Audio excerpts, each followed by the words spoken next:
I recently made a statement that, I'm going flat out telling my story about an addict, me. I'm the addict. About my rotten addiction and how Jesus cured me in one day. This is absolutely a true story. I lost everything. Cocaine was not cheap. Within a week, I was addicted. I was on a hunt for a dealer that sold 95% pure cocaine. But I was very worried about telling my story. Actually, I was a fearless fool. But I feared for my life many times. Hi folks, how's it going out there today? Thank you for watching. This is part 2. It's also a 903.8 day again. This number just showed up and triggered this whole series. I actually touched it. You'll know what that is soon. It's like Toto, come back, and my thoughts were just like swirling all over the place, like a tornado in a tornado, kind of. More on that later.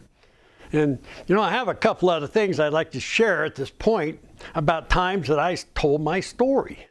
When I told my abbreviated story, I call it a quicker story, which is about the most remarkable day. It is the most remarkable day in my life.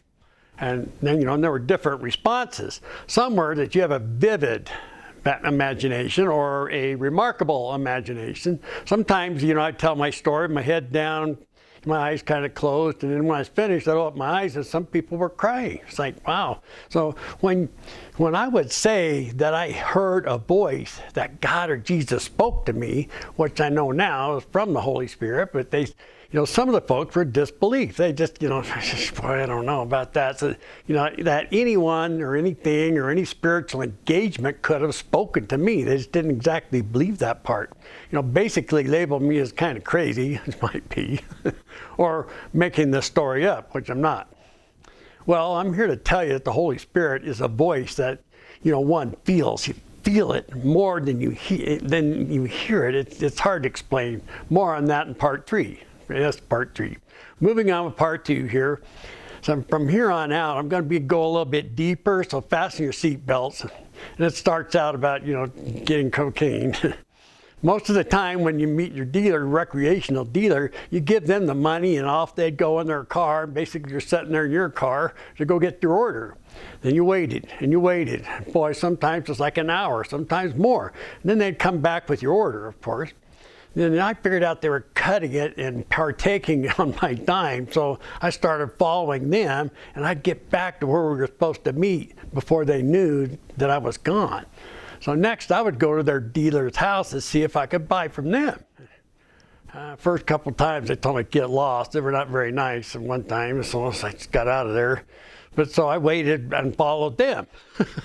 Soon enough, I found a real dealer, and I asked them, and they said, "Yeah, come on in. We'll explain the rules right up front." They said. So they had very strict rules. If you broke the rule, you could go for a walk in the weeds. They said, and they'd make sure that you knew that, and you may not come back. So I made sure that I abided by the rules.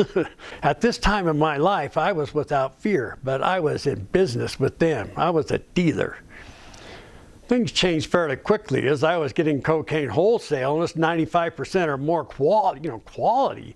I was selling quarter and half keys, to folks in 2 different states. I turned my addiction into a business.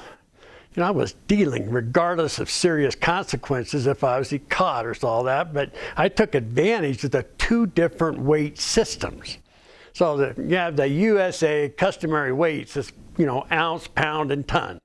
And in Mexico, they use a metric system, which is grams and kilograms. So, so I was buying 1/2 keys or kilos, which weighed 500 grams from my dealer, and usually you got a little bit more because they were pretty good about that. 500 grams converted to ounces is basically 17.6 ounces. I was selling pounds and ounces, or 16 ounces, to my buyers.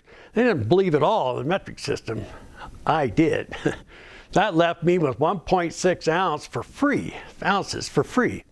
The street value of that was then about $1,600. Now it's pretty much like $2,500 to $3,000. The problem with my drug business was I didn't sell it to get money. I used it. And I'm not boasting about this right now because back then I was digging a deeper and deeper hole in my life deeper than you can possibly imagine, and I was in free fall. But, that's what evil of addiction does to you. That's what it does. It gets in you. It makes you somebody else. Here's a little help from Isaiah 41:10. Do not fear, for I'm with you. Do not be dismayed, for I'm your God. And that's just it. He will be with you the whole time to help you get, if you need to get out of this addiction.